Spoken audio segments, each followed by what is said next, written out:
what kind of advice do you have to people who are just getting out of the army in general? Like, if you could go back and do it again, what might you have done differently?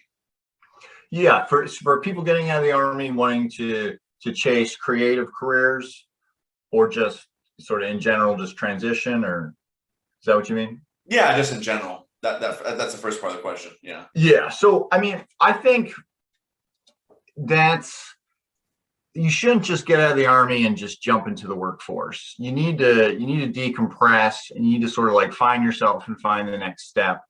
And whether it's you want to be a creative writer or go into business or do whatever, I highly recommend you go to school if you can, if you have that time.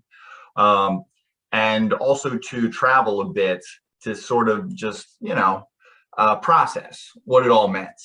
Because you're going from, one completely different culture and world to another. I would probably say that my biggest regret from what I did is that, in hindsight, it's like, okay, I want to publish a novel and make it great.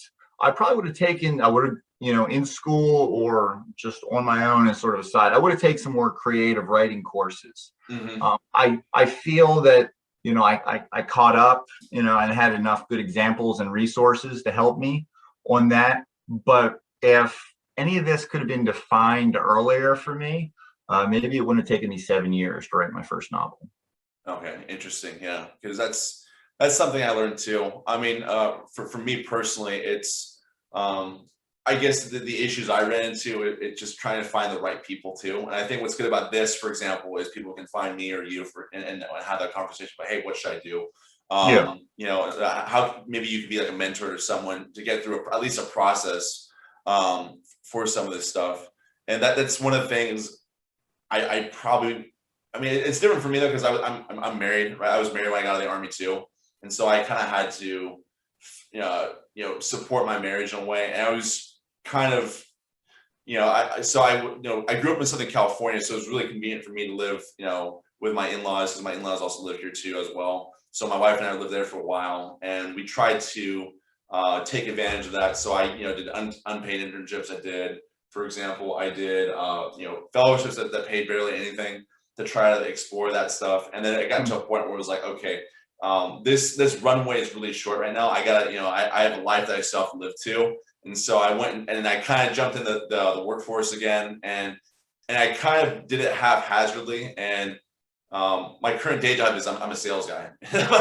But I will say this though, what I like about sales though, and I think you'll probably appreciate this too, having gone through the process of writing a book, putting it together. It's sales is a lot of problem solving, and I talk about this, and it's the Thayer method, right? Which when we're at the academy, it's so easy to be cynical about the Thayer method, but Mhm. in all honesty, what I've learned is that it's all about taking initiative, right? Yeah. Take initiative and trying to stay ahead of the problem, if you will. And so that's what I got out of sales. But at the same time, was you have to be creative to do really well in sales too. So I think that's something that I learned along the way.